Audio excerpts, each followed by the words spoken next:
Hello everybody and welcome to Penguins to Go, your daily dose of Pittsburgh Penguins news and analysis. You can find us on YouTube at Inside the Penguins or anywhere you get your podcasts from. I'm your host Nick Brlansky, and today we're going to talk a little bit about back half breakout candidates for the Pittsburgh Penguins because they're not quite to the midpoint of the season yet. 33 games in, 49 games to go, and about 8 games to the official midpoint. But since we're coming out of the Christmas break and everybody's starting to really reset their engines for the back half of the season, for the 2023 portion of this season, I figured let's talk about a potential breakout candidate for the back half. If I had to give one for the first half, I think we talked about him on Friday, and that's Brock McGinn. The guy is on an absolute tear, has 10 goals, and if you want to hear more about why he's been so good and what his role could be moving forward, go check out that episode. It should be the latest one on the podcast feed at Tip of the Ice-Burgh. But for the second half, I think it's Jason Zucker. Now, I know what you're going to say, how's a top 6 guy a breakout candidate? I think the way that he's about to perform in the second half of the season is going to be something we have not seen from Jason Zucker since he's become a Pittsburgh Penguin. Let's face it, he hasn't lived up to the expectations that were set for him when he was traded to Pittsburgh in 2020. He's struggled with health. He's finished the last 2 seasons with extremely low numbers in 18 points and 17 points, respectively. He's finished with under 10 goals the past 2 seasons, 9 2 years ago and 8 last season. And that would be perfectly fine if they signed him to a $3 million contract in 2020, but what they did was acquire him for a first-round pick and Calen Addison. Now, if you don't know who Calen Addison is, just go watch a couple highlights of the Minnesota Wild and realize that he's a very talented, young, offensive defenseman that currently runs their power play. So you gave up a lot for this guy, and it's not that he's been absolutely horrible, but he has failed to meet expectations, especially for a player that makes over $5 million a year. He was brought in to be a first-line, second-line winger and score at that pace.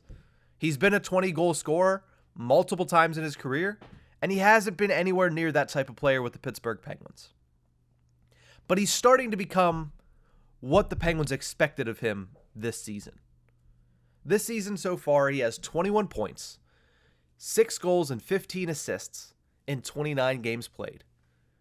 And for the crowd that loves analytics, Jason Zucker has been one of the best with underlying numbers on the Pittsburgh Penguins this season. According to Natural Stat Trick, he is first on the team in shot attempts at 5-on-5 at 55%. First on the team in shots when on the ice at 5-on-5 at 56%. He leads the team in expected goals for at 60%, and also with high danger chances at nearly 69%. The only thing that he doesn't lead the team in, major analytical category-wise, is actual scoring chances. Not high danger, but just regular scoring chances, where he has 55% of it, and that's good for third on the Pittsburgh Penguins. So when you look at the underlying numbers, he's one of the best players they have. When you look at the actual counting stats, he's one of the top 5 players that they have. He's still dealt with a few minor injuries, but realistically, he's been able to stay in the lineup much better than in seasons past. 29 out of the 33 games played for Jason Zucker. We thought he was going to be out week to week. He only missed 2 games. That was huge for him.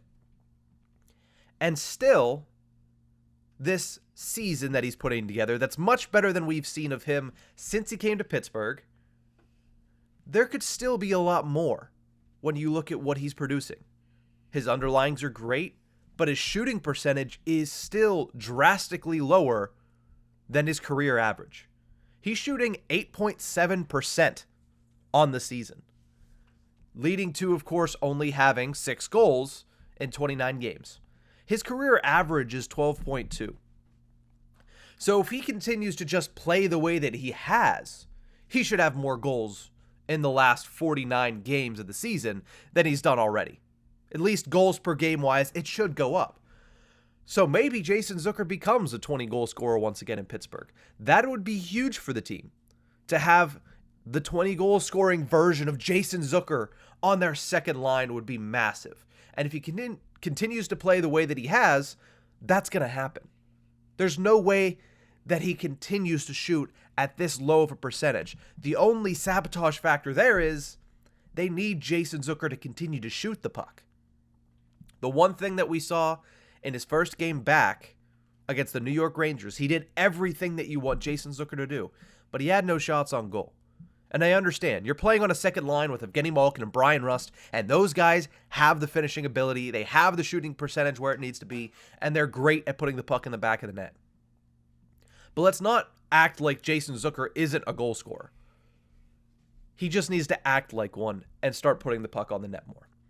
Speaking of that second line, Jason Zucker, along with Malkin and Rust, are one of the most dominant second lines. Screw it, they're not. They're one of the most dominant lines in general in hockey. According to MoneyPuck.com, we talked about expected goals percentage and how Zucker leads the Penguins.